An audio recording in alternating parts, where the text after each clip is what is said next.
Okay, so welcome everybody. This is one of our first Flexible Working Ambassador School webinars, and today we are joined by Nic Ponsford from GEC. Welcome, Nic. Hello, thank you for inviting me.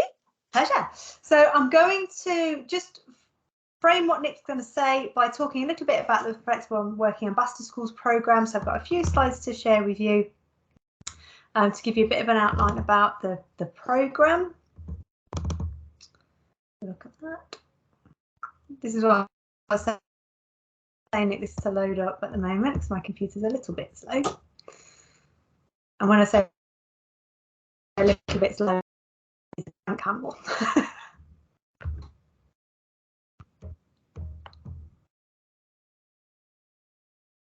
Can you let people in, Nic? Have you got permission to do that?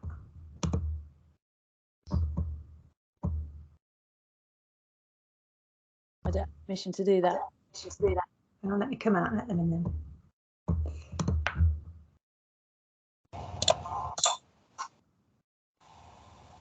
Hi, Neil. Hello. Hello.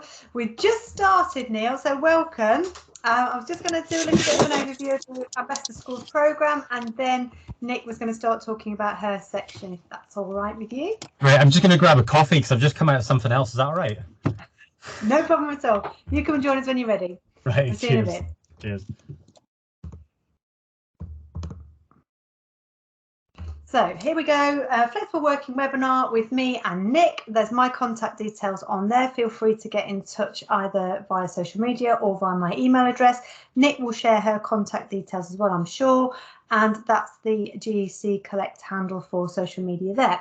So as you can see, there's three logos there, the Flexible Working Ambassador Schools logo, which is part of the wider Department for Education approach to promoting flexible working, and there are 8 flexible working ambassador schools across the country, 1 for each regional schools commissioner area, of which Discovery, which is the middle logo there, Discovery Schools Trust and Kidworth Primary School are one of the ambassador schools.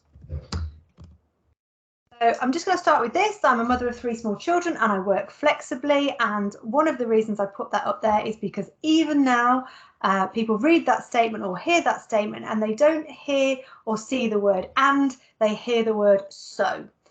We still have a culture within education, especially that flexible working is aligned with a kind of reactive life decision rather than a proactive career choice. So if you take nothing else away from today, it's starting to think about flexible working more broadly rather than being for a particular group or a particular life stage, particular demographic. So flexible working is one of the tools that we can use to open up workforce remodelling for a really broad range of colleagues across the sector. It's not just the kind of traditional model of a parent returning from a period of parental or maternity leave and then working part-time. Flexible working is much bigger than that and broader than that. And some of the reasons we need to talk about flexible working are these. So an NEU survey of 10,000 teachers said that by 2026, 35% of them don't see themselves in teaching any longer. That is a huge swathe, great swathe of our workforce. And flexible working may not be the silver bullet to solve that kind of mass exodus, that mass exit from the profession, but what it can do is provide more options for people who feel that they may not be able to remain in teaching because of the kind of the full-time narrative default that we have around employment within education. The statistics there, 8.6 and 13. That top row there is the percentage of men working in education flexibly compared to the wider world of work. So 8.6% of men working flexibly in education compared to 13% outside of education. And the bottom one is the one that both worries and fascinates me, the 24.6 and the 42, which is women within education. And we know that teaching is a predominantly female-dominated workforce, and only 24.6% of the women in education are working flexibly compared to the wider world of work, where those flexible options are obviously being taken up by women. This potentially, when aligned with the fact that 1 in 5 teachers will leave within the first 4 years of education, is a black hole of recruitment and retention.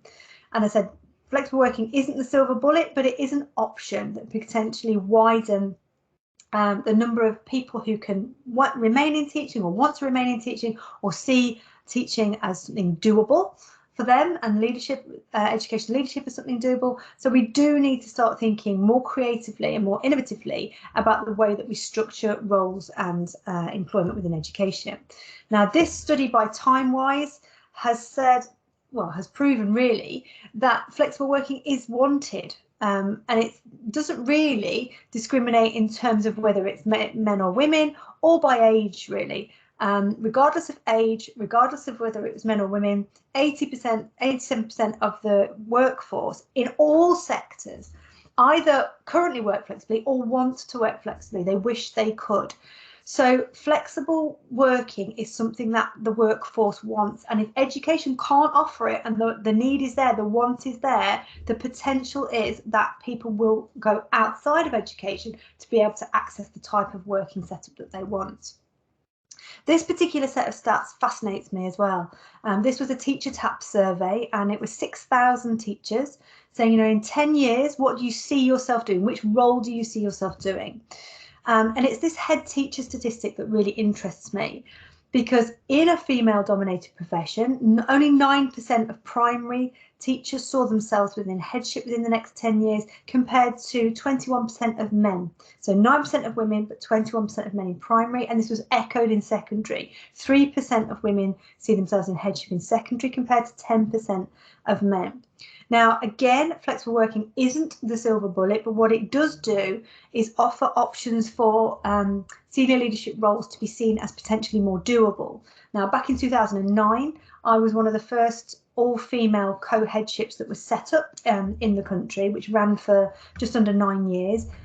Incredibly successful. Ofsted said it was the strength of the school, and it enabled me and my colleague to remain in a senior leadership post whilst in the 8 years that we were in post as co-heads, during 5 of those years we had 5 babies between us. So it is very, very flexible, and we need to promote more models like this to encourage people to see senior leadership as being flexible and doable as well. So there's 3 main elements to flexible working then: where, how much, and when you work. So how much you work is obviously your contracted hours, how many days per week or how many hours per week you're contracted to work. That's an element that can flex. There is then the when you work. So when do you actually carry out that work that you're contracted to do? What hours do you work during the day? Are you allowed to work staggered hours? Are you allowed to work in the evening? So when do you actually carry out your role? And then the where. And this is why it's so important to say that flex is for all, because all of these options have implications for not only for part-time workers, but also for full-time workers: where you work, how much you work, and when you work. So we can offer flexible working to not just part-time workers, but full-time workers by offering them opportunities about when they do their work and where they do their work. It's not just the part-time, how much you do your work as well. Now, the DfE has got its own definitions of flexible working. They now fall under these 3 headings. So these are the statutory definitions by the department: part-time working, varied hours, and in-year flexibility. Just to flag up within part-time working, it is the difference between part-time working and job sharing. The reason I flagged this up is because this is where innovation can happen. This is where we can look at the work that needs doing in an organisation and create roles around the work that needs doing, rather than kind of having a historical default that we need a head and a deputy and an assistant head or a VP, whatever it is. We can actually start thinking, can we create roles to match the work and create new roles that work in different ways at different times for different amounts of time across the week. So part-time is a body of work that adds up to less than full-time. So that's what I do in Discovery now. No, but there isn't another half of me that does the other part of my job. I work part-time for the trust in a unique role. A job share is where it's a full-time body of work shared between 2 or more people. And what we could really do is harness the power of part-time to offer a range of roles, and that includes, and which isn't on here, hybrid roles, where you would do one part-time role for part of the week and another part-time role for another part of the week, which adds up to a full-time role as well. So there's real scope for innovation within there. Varied hours is obviously changing the times you come in or leave, or compressing your hours, so doing your hours over a shorter number of days but still doing the same number of total hours. And then the in-year flexibility part is giving people a chance to either have time off in lieu if they've done additional work, being responsive to the need for personal days or family days, attending potentially a parent's hospital appointment or a child's sports day or performance in school, and then the opportunity to do home or remote working, which allows people to flex their working week in such a way that they can respond to the needs of the organisation and balance that with their commitments outside of school as well. So these then fall into three categories: contractual changes, local agreements, and short-term kind of one-offs. So the contractual changes is most common when potentially you've got somebody who is returning from maybe a maternity leave, so they may go down from full-time to part-time, and that will be a formal change in their contract which affects their pension, which affects the hours they work and their directed time, all of those sorts of things. A local agreement will be that which is local to the individual school. So you may agree that over the course of a year, that every Thursday that person is allowed to come in slightly later at 9 o'clock because they've either got to see a parent's carer or take a child to school, or they have a health condition which means that they need to have a slightly later start. So that is a local ongoing agreement. And then there's the short term, the one-offs, the unplanned things. So that might be a reaction to maybe an emergency situation at home, or something that's a one-off. For example, I had a member of staff who wanted to go with their mum to receive their mother's OBE. So that is definitely a one-off. I don't collect multiple gongs necessarily. So it's making sure that our systems in schools are fair, transparent and accessible. So people know how to ask for flexible working, they know what flexible working is, and then they are aware of whether they're having a contractual change, a local agreement or a one-off unplanned aspect. Nic will touch on a lot of this, but I'm just going to share with you the fact that I hate the term flexible working. I much prefer the term flexible living. It's a nonsense that we join the profession potentially if you could follow a very traditional route in your early 20s, and then you retire. I think the retirement age for teaching now is about 97 or something ridiculous like that. I joke. But to navigate everything that you might want to do in your career or your study, and everything that you might be navigating outside of life with only a full-time narrative default option is complete nonsense. So when we're talking about flexible working, what we're actually talking about is enabling people to live really well, to study, to do secondments or sabbaticals or changes to the way that they work to further their career, or do a hybrid role, while still navigating things that might be happening in their life, be it maternity, paternity, adoption, fostering, whether it's caring for an elderly relative, whether it's a health challenge for yourself or a partner, or childcare. So we want people to remain in the organisations, remain in education and be able to live really well. So the national commitment then is the DfE, as I said, has flexible working ambassador schools, one for each of the regional schools commissioner areas. There's been a series of leadership support webinars run by TimeWise, which have been rolled out nationally. And there's currently a national research project developing materials to support schools, which will be rolled out over the next academic year. So there is a national commitment to flex. This isn't something that just one or two schools should be or could be doing. This is a huge step change in the way that the Department for Education is looking at recruitment and retention. Now, Nic's going to talk a lot about the benefits of flexible working around diversity, but there's so many other key benefits. That people stay in places where they feel valued, people stay in places where they can work and contribute really well. So for retention, it's amazing. Flexibility, flexible working is flexible, it's not forever. It changes, and it also provides flexibility within teams to respond to things. So, for example, when we did the co-headship, when one of us was on maternity, we were able to up and down our days depending on who was off on maternity. Another example is in a science department in secondary school that I work with, where they needed 2 more hours of science teaching per week. Because they've got lots of flexible workers within the department, they were able to offer additional hours for a teacher to kind of up their hours, which meant that they didn't have to recruit in from outside the organisation. For succession planning, it's great for things like phased retirement, or if you do job share roles, you can mentor somebody into a role which has inbuilt succession planning aligned with mentoring. I've mentioned about innovative roles and changing the way that we look at roles and job development within organisations. Well-being, it's an absolute given. If you're able to work in a way which allows you to develop your career, contribute to the organisation and balance your commitments outside of work, your well-being is going to be much better than trying to force your life and your career goals into a single working structure of full-time, constantly on site. It's incredibly efficient to have a flexible workforce because you are able to respond to change, and it also means that you are less likely to have to keep recruiting by losing people out of your system. And then there's this idea of cross-pollination. I've mentioned that I work part-time for Discovery. I also work within the department. I work with multiple schools and trusts across the region and nationally as well, and that allows me to learn lots of things which they can then bring back to all of those other areas that I'm working with. So there is this idea of cross-pollination, so things like hybrid roles actually help to, or serve to, benefit your own organisation as well. So that's kind of my framing of the department's role for flexible working and the focus of flexible working, and Nic's going to expand a lot more now on flexible working for building diverse workforces. So I'm going to hand over to you, Nic. Thanks very much. Okay. Hi, thank you for inviting me. I am going to go straight in and share my screen, which means now I can't see anything else in Teams. Okay, so it's up and running.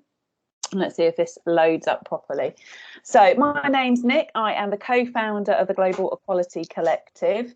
And what I'm going to do, I'm going to talk till about 1:45, and then Emma and I would love to take some questions. So if you have any questions about the work we're doing, about my views on anything, Emma's views on it, please pop it in the chat as it comes to you, and we will revisit those.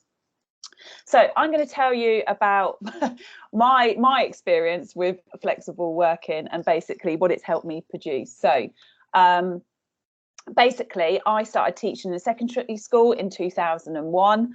I was absolutely thrilled to be nominated and win a teaching award as a new teacher, which allowed me to carry on the writing which I'd done in my previous lifetime doing marketing and PR. And what I was able to do as well, I became an advanced skills teacher of new technologies, and I could do outreach work. So very quickly, within the first 5 years of teaching, I was already working with early years through to post-16. I was working with special schools, and I was doing an awful lot of teacher training face-to-face and writing about it as well. I carried on doing this for about 10 years, and then I had my first son who had needs, and I therefore had to make the choice between working full-time or not. That was a choice. Flexible working wasn't on offer to me, and I couldn't work flexibly, and I couldn't go into school, so I didn't. So I stopped. So I had to come out of the classroom. And I was very upset. If you look at any of my social media, I wanted to be a teacher since I was teeny weeny tiny, and used to upset my sister by making her sit at my mini chalkboard for hours on end. And I didn't really know what to do.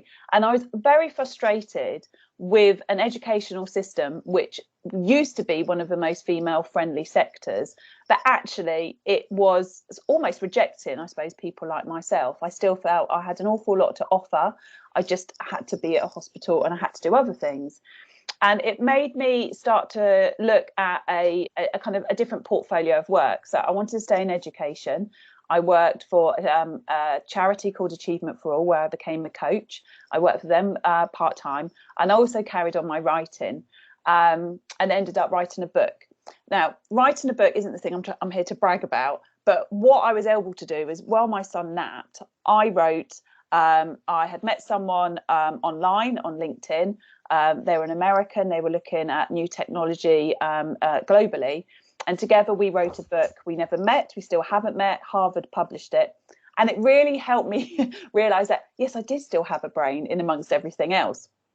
So I carried on working for the charity, and then about 4 years ago, there was a programme called No More Boys and Girls, which was a BAFTA nominated BBC Two documentary, and I believe you can still get it on the iPlayer. Graham Andre was a primary school teacher involved in that, and he created a Twitter group. And the Twitter group was talking about lots of different things around gender equality and diversity and inclusion. And what I realised was the frustration I'd had about having to come out of the classroom with flexible working. Actually, there were lots of different issues around inclusion, like flexible working, that actually everyone was waiting for someone else to come up with the answer for. And I felt, again, a little bit frustrated and kind of felt that no one else was going to move the chairs around, which I had done a lot as a school leader as well. And in that group was Kat. So Kat was Digital Product Director at the Telegraph. And interestingly, the conversations which we were having in education back in 2017, early 2018, were exactly the same that they were having in the workforce. So the gender pay gap had just come out at that point. And lots of people were basically looking for a woman to be able to sort out the problems because, hey, you know, you're a female, you should know about gender pay gap. And I started to see again that where we weren't sure where things were at, we might ask one person to help us with the solution. We were kind of looking around a little bit in the dark. Kat and I were like the naughty ones on the back of a bus, is what I normally say. And we had a conversation and we realised that actually the issues when it came to a good job and good work and flexible living, as Emma said, was exactly the same. And so we decided to do a couple of things. But the main thing was launch something that we call the Global Equality Collective. And it's going well. These are a couple of awards that we've been nominated and won in the last few months. So we decided what would happen if we were in charge of diversity and inclusion. And we realised the main problem was that it was overwhelming. So as we started to look at things, this is when Me Too happened. If you wanted to look at something like women in STEM, there were an overwhelming amount of resources out there. It was almost too hard to work out what to do first. And we also realised as a participant, as someone being curious about things like this, is you wanted a safe space to ask questions. So much like we use Google, where we might ask questions that we wouldn't necessarily put in a WhatsApp group, we want to have a space where we can learn at our own speed and we can be curious, but we know that we're going to get reliable information back. So we started to make that the basis of our work. And as we started to explore what was going on with things like flexible working or anti-racism or LGBT plus or neurodiversity, that actually there were loads and loads of different complicated straws and marbles, but lots and lots of reasons why this was happening. And actually, again, that was another overwhelming, I suppose, problem. And I found that very much in education, where we don't have a lot of time, there isn't an awful lot of funding, and we don't actually necessarily have a diversity of opinion on these things. It was quite hard to dissect it. So I decided that we would do it. And we've done that in a couple of different ways. So the first thing we did is we looked at the issues around diversity and inclusion, with having flexible working very much at the centre of that, because that's how we can balance our life and the challenges we've got with our basically paying a mortgage or paying a rent or putting a roof over our head. And we started to realise that all these things were very much connected. And one of the things that I talk about a lot with the GEC about flexible work, and it isn't always for the same reasons that we, I suppose, stereotypically think in education. So it isn't because a woman aged 30 to 39 wants to go off and have children. It could be due to menopause. It could be due to issues around COVID. And there's different parts of our life that we need different support from our employers. And that's essentially what we do as schools. The other thing we realise with our work around this as well is this isn't just about curriculum staff. Schools are an amazing machine with lots of different cogs, and actually we need to be thinking about the flexible working of the people who aren't timetabled, and in a way that can be an easy win for an organisation. So you can look at what outcomes you want from your staff and then do it around the patterns or the routines or the times that are needed. So we started to pull things apart, and we realised that the Equality Act didn't quite go as far enough. So one of the characteristics that we also look at are single parents. Huge issue when it comes to being able to work in a way that suits you and your life. And we also have brought in social economic status. Again, another factor that comes into flexible work and our needs outside our job. So essentially in 3 years, we've worked with 3 leading UK universities, and we've created a framework, which I'll show you in a moment. We've got a whole section on flexible working. We also go to over 400 subject experts. So we're not just the Global Equality Collective, we are a collective of experts. So Emma is one of them, I'm really pleased, and she helps advise us as well. She's on our advisory board. But we've also got people like flexible teaching talent, equal parenting, and I'm going to show you a couple of those in a minute. We're also, with our work, we're really keen to make sure that it's rigorous, robust and academically tested. So data and research is very much part of what we do, and the evolution of where we are with things. Okay, screen's just slow down a bit. So we are very much about finding the solutions. Our collective, as I say, we've got over about 400, and they go across all our different characteristics. Our advisory board, as you can see, we've got a mixture of our home schools and businesses, and that really helps us. So we're able to really look at what the trends are in business and take the best of that to put that in education. So you may have heard about the 4-day week. That seems to be quite a big body in business, which I think a lot of schools are now starting to kind of hear about and think about. But actually, with one of our organisations that we're working with called Find Your Flex, they are actually looking at being more outcome driven. So it was quite interesting when I was listening to Emma speak then. At the moment, we almost have someone who works a certain amount of hours and we kind of shove in as many roles as we can into them. I think part of the way that that can be flipped around is working out how much time people have for responsibility, and then working out how that can be shared across, or people having a kind of a tighter remit when it comes to the work they're doing, to ensure that, you know, when they're on site, or the time that they're putting into it off site can also be monitored too. When it comes to flexible working, these are of a few of the organisations that we have. Pregnant and Screwed helped us quite a lot when we were developing our digital platform, the GEC App, and in fact their solicitors have gone through all the work we do. And as I said, we do move around, so we've got people like Did Teach. They really help people who are trying to come out of the profession and use the skills that they've got.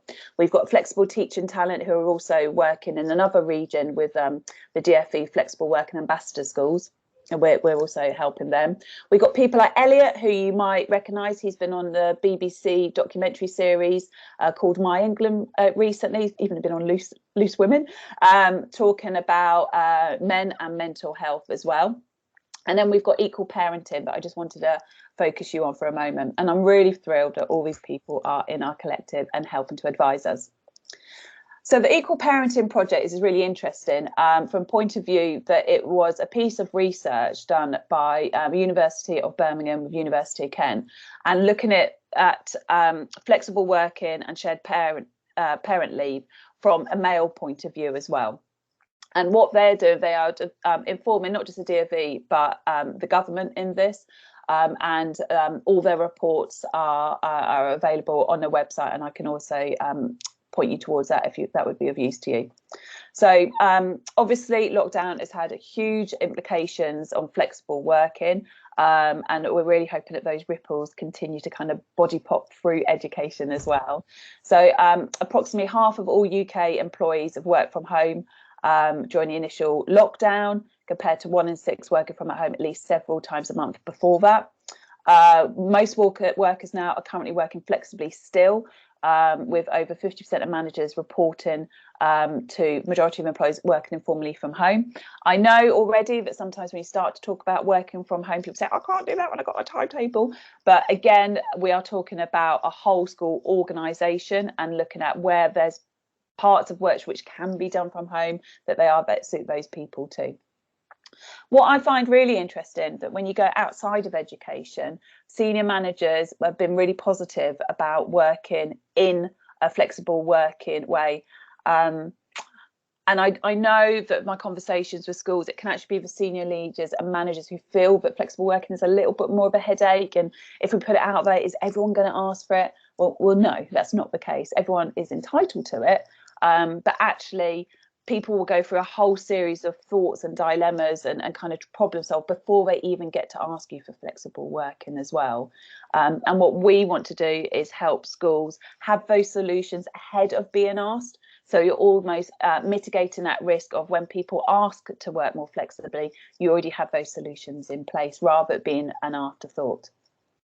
So based on the work that Equal Parenting Project have discovered, managers and organisations want to support more flexible working in the future, to continue to provide support for employees who are working from home, support parents and carers in particular when they are at work, promote flexible working much more widespread but more informally. They want to disencourage long hours working or this presentism, which I think in education could still be quite a big problem of, you know, being the last one in. They're also looking to change their management style, and I think that's a big takeaway for us in education as well, about how we change our messages as managers and leaders to the rest of our workforce.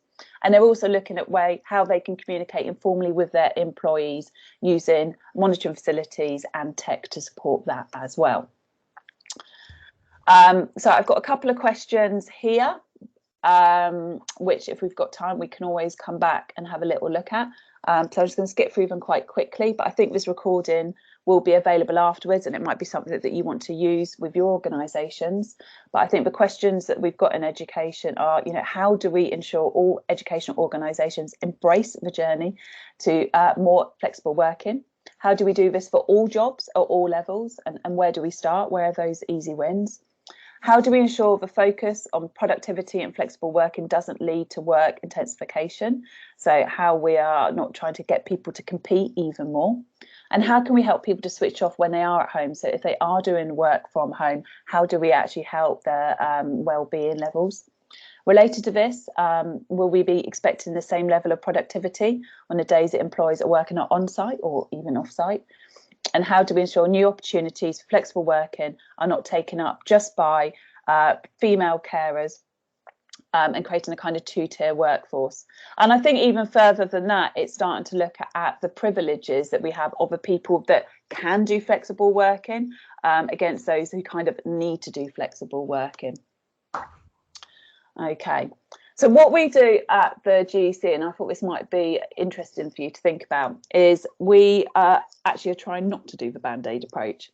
So what I would like you to kind of think about with your organisation, if you knew there was some damage, or if you knew that everyone had fallen over in the playground in one time, you might want to give out your bandages. But actually, the people who have been affected will have damages or will have issues in different areas than you might expect. They might need to wear their plasters for different times. They might need to change them regularly. They might need to move them around. And actually, without speaking to those people, by giving out everyone a Band-Aid, that seems the equal thing to do. But if we're looking at the equity and really understanding how we can support a workforce, we need to know a little bit more and make sure it is personalised to the need that they have at that time. And then one of the ways we do that is by listening to them. So when it comes to diversity inclusion with any of the elements, we all know about unconscious bias and the mixed ways that can be understood. We actually think that it's a good basis of understanding that we have all these biases, particularly when it comes to leadership styles.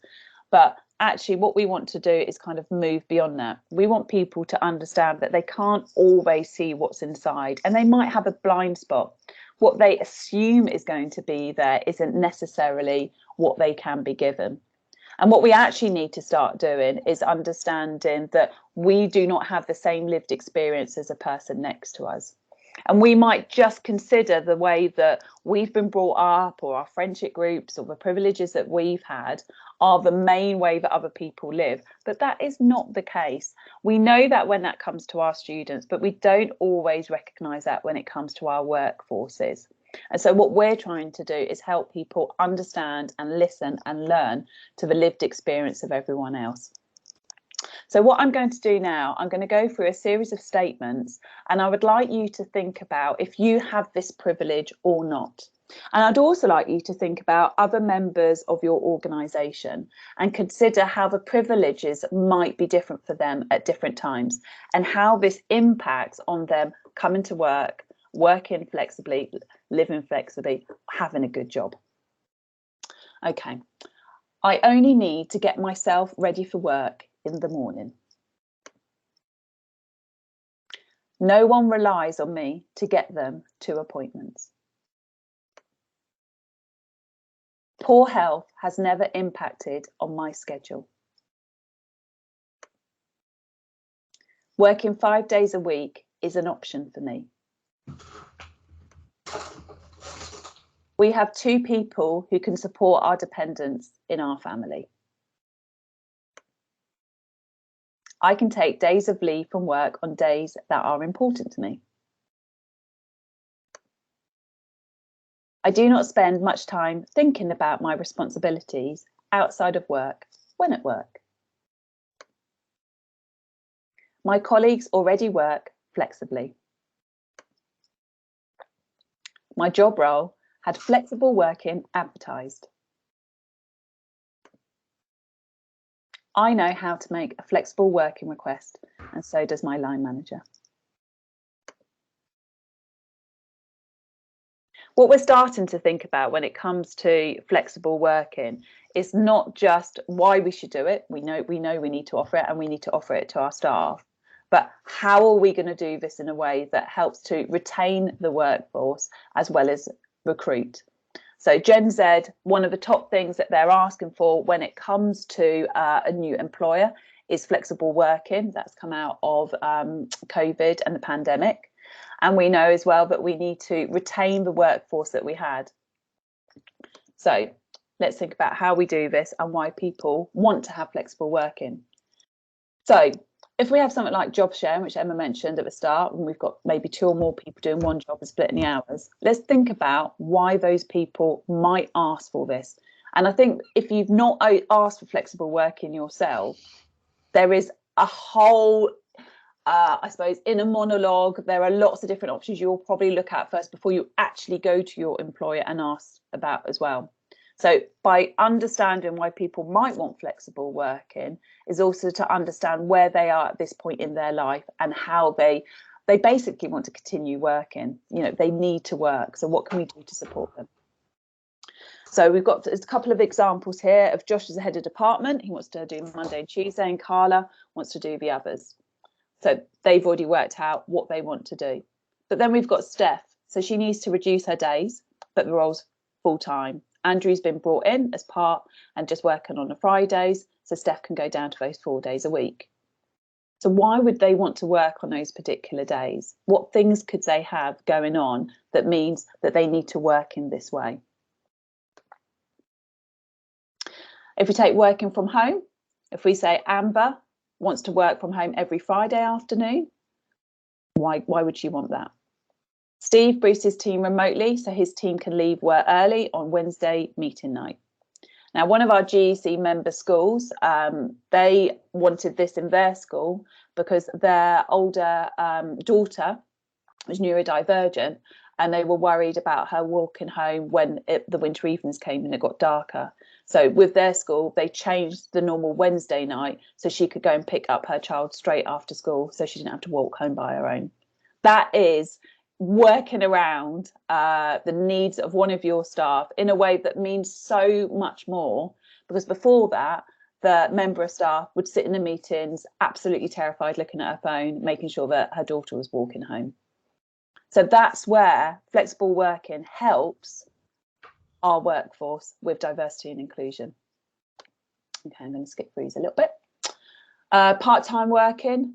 So we've got Binny, and she's on a 0.6 contract, meaning she's in 3 days a week. It allows her to teach the classes that are on her timetable and be in for the staff department meetings as well, and the CPD sessions. But it means that she can come away for it for the times that she has to be a sandwich carer. It could be that people want to do compressed hours. So Fontaine here, for example, is working the head of department. She works on site over 4 days and does her emails in the evenings and over the weekend. Her departments move a weekly meeting to first thing on a Saturday, which suits the rest of the team. Now, that might not be the traditional way to do things, but that team have said, in terms of reasonable hours, that's what suits them better, and that's what they've all agreed to do.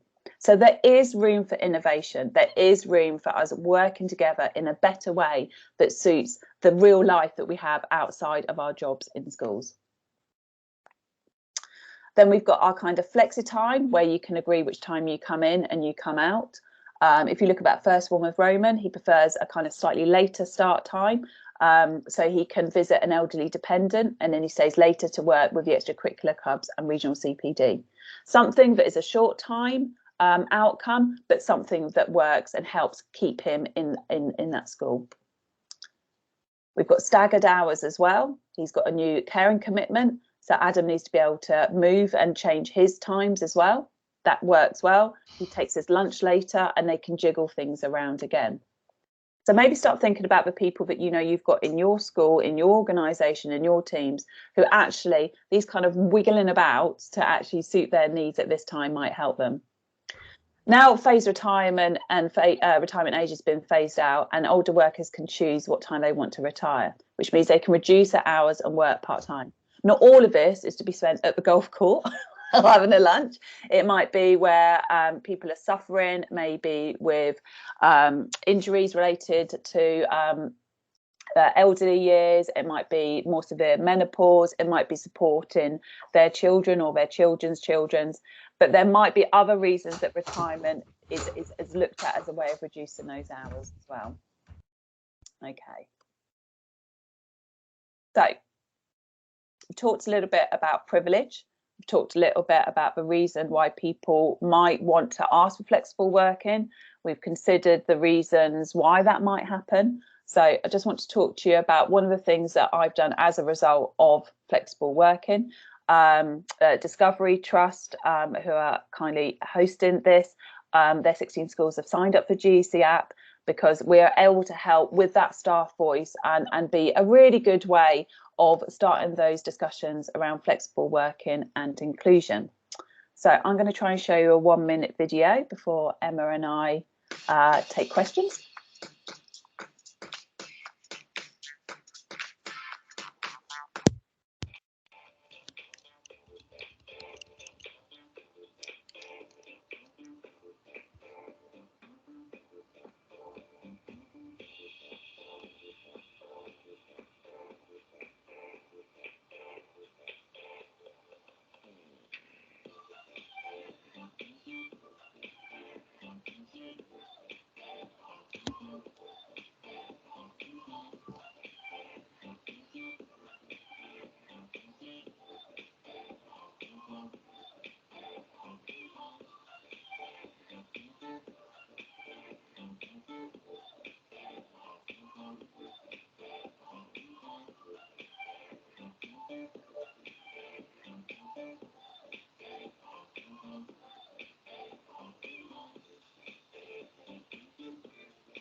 Okay, so what I would like to do just before bring Emma in, just to show you what we've got in it. So this is a Matt who have started doing a GEC app, use our digital platform.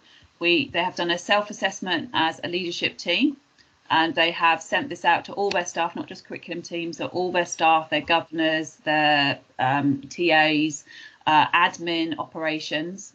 They have asked our staff assessment, which takes a good half an hour to do. They can see very quickly what their staff say. We have included a whole section on flexible work in which lots of members of our collective have helped us. And what this does is very quickly get a comprehensive review of where your staff feel they are with flexible working. So you can see exactly if they know you've got a policy, if they know how to make a flexible working request, that they understand that it's been communicated, that they are educating with the different types of flexible working. that they understand that what flexible working is and they are happy with that as well. You can also get evidence in terms of if they need to work more flexibly, and have those conversations before the people leave your setting. You can even have a look at what types they feel as a workforce flexible working would suit them better, and what could be brought in to your setting to improve the needs of those flexible working offerings. What we offer as well are our recommendations. So we've built that in, again, working with the GEC, some of the members that I talked about before. And what you can see with the questions which aren't the tick box ones, you get a demographic breakdown. So we tell you why it's important, we give you the comments, and then if you wanted to look at something, for example, about what your single parents say, you can do that. You can look at that in terms of your parent and carers. You can look at that also as well in terms of age, for example. And we also, when you've got larger groups, we surface up those groups that respond most negatively and most positively to these kinds of questions. So you've got what you can do about it, and what these can all be customised. You can share this with other people in your team. You can add that to your plan. That is now added. You've got an action plan, which I'll just do very quickly, which illustrates what you're going to do, who's going to do it, and you can understand when you have done it as well. That's all in there. And then just for the cherry on the cake, we've created a Netflix style hub of training for all members of your team, including our playbook, our e-learning module on flexible working, which helps all your staff can access this, lunchtime supervisors, governors, central teams, etc.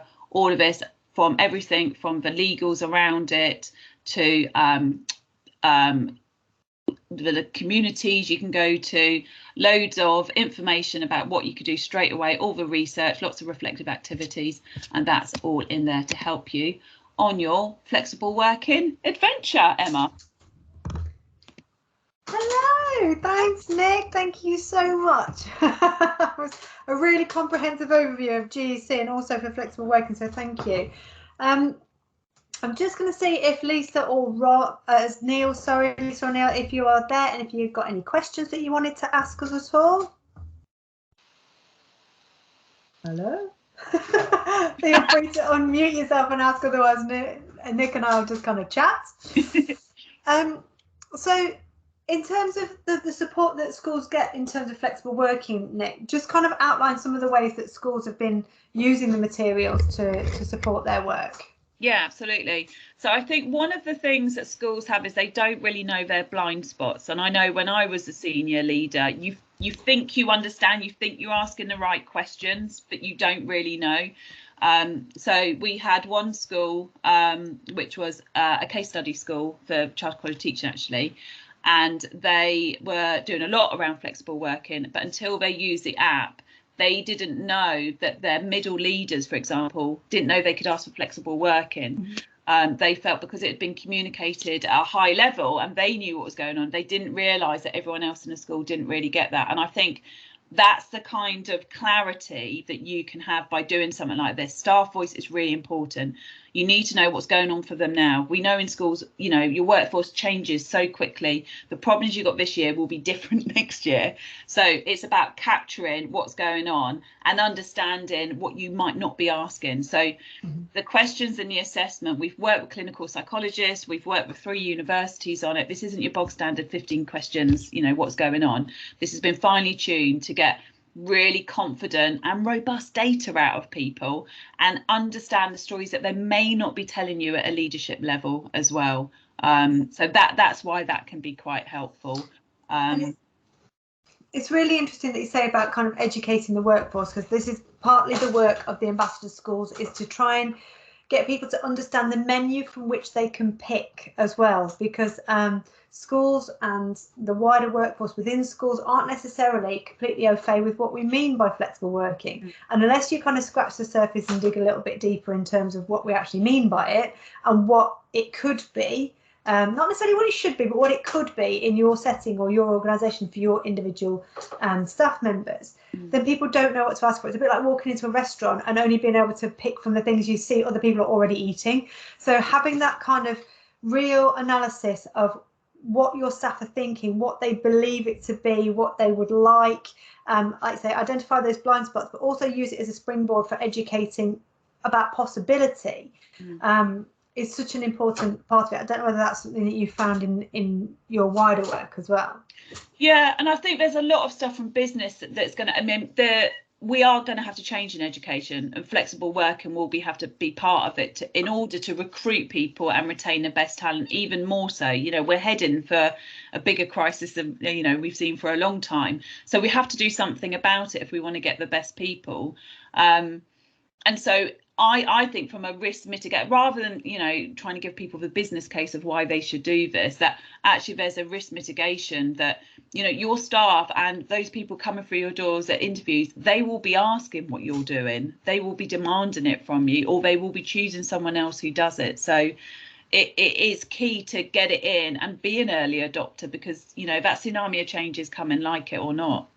Yeah, and it's so interesting as well. We were talking earlier off camera about the fact that the entrance into the profession is at the lowest point since there was a slight bump during COVID, during lockdown, where people chose to start trained teaching, but actually teacher recruitment into initial teacher training numbers are lower than they've been for a very long time. So there isn't this conveyor belt of people coming through to, for want of a better phrase, rather clumsy phrase, to backfill people who are leaving. So we've got to make teaching doable, workable, attractive, and somewhere that people want to stay. Yeah, and I think more so when we start to think about the people coming in, we've got, you know, predominantly middle class, been through university or quite high standards of academia coming in.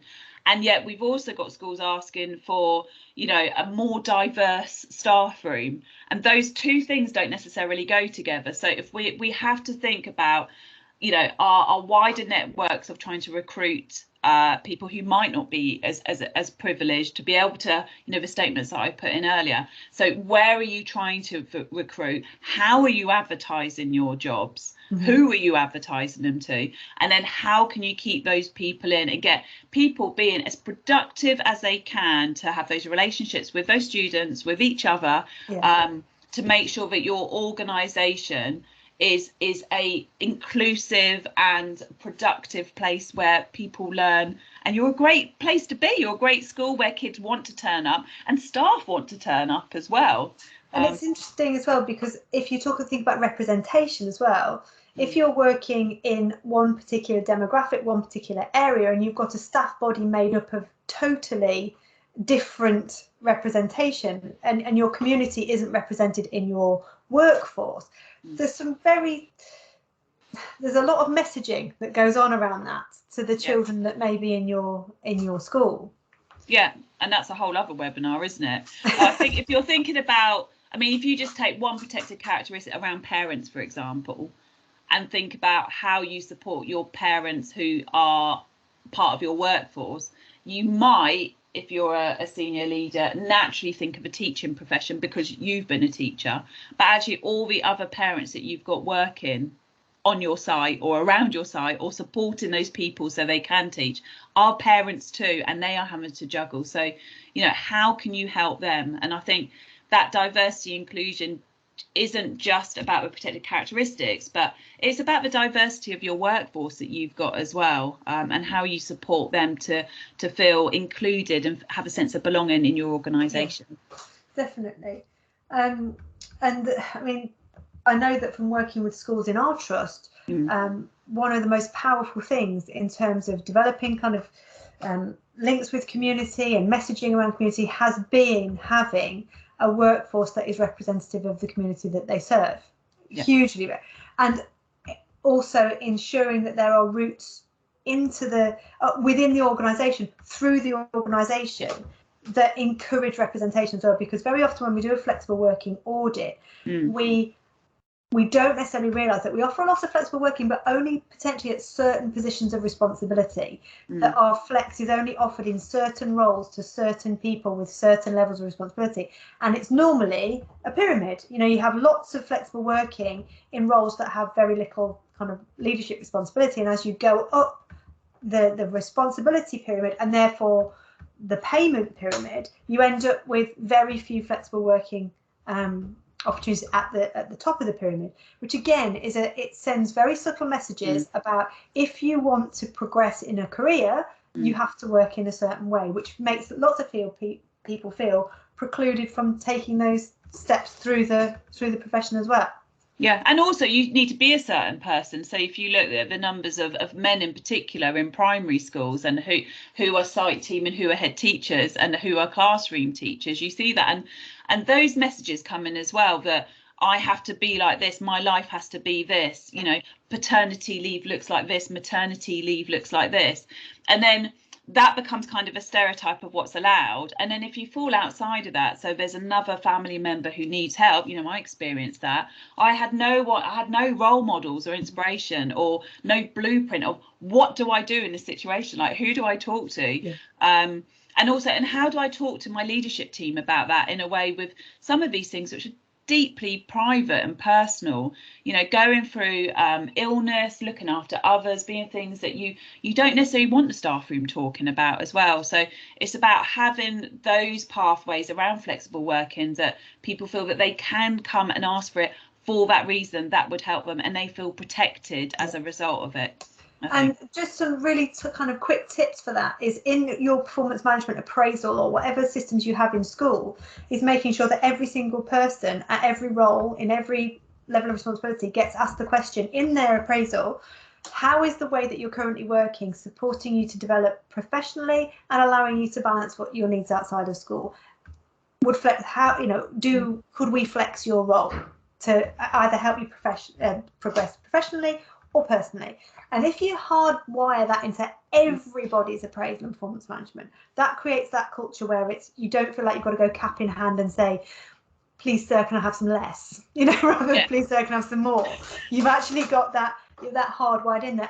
And for advertising as well, advertise everything, whether it be part-time, full-time, but just put underneath, talk to us about flexible working, because a lot of the flex that people need is tiny. They just want one little tiny bit of flex, which will make the world of difference to them, like you were saying about the parent who wants to know that their daughter's walking home safely. So just little things like put it on all your adverts, talk to us about flexible working, because people don't know when and how to ask or start the conversation. And the last thing I wanted to finish on, Nick, was about the, you've probably got the data to hand more than I have, or know where this quote comes from, about the more diverse your team, the more likely you are to be more productive, more creative, more successful. I don't know where that's necessarily come from. Yeah. You probably know it more than me. Yeah, well, there's Harvard studies, there's a lot in the business world which kind of kicked it off, but it is that idea of that diversity and collective. I love a collective. But again, we have looked at this more, and it is again about understanding your blind spots, understanding that you will have a bias, understanding that there's certain privileges, that again, if you've got a workforce, it's all very similar, everyone's going to agree because they've all had the same pathway, but you need those other viewpoints in to open your mind to how other people might be having a lived experience or an indirect lived experience that's different to yours as well. So the different viewpoints can feel uncomfortable, but actually it is the age of diversity. We are global citizenships. We need to be aware of this in education, because that's what fuels a lot of the decisions that we make, which impact on our workforce and our students and on their families as well. So brilliant. Yeah. What a point to finish on. Thanks, Nick. No worries. Thank you. Oh, thanks very much. I don't know whether Neil's still in the background, whether he's got anything to add, anything he wants to ask us. I'm here, but hello. I'm just absorbing the information. I'm not in education. I'm not in mainstream education, so I'm just listening, following, and then and then we'll see. But it's interesting. And the app seems interesting as well. Okay. Future of work is going to be topsy-turvy. Yeah. So I think that's what we all know. And I just work on the premise that a lifelong learning portfolio is required. And the earlier people can start building that, the better. I don't know if that can start in primary education up or not, but whatever happens in school though, it needs to flow into adulthood.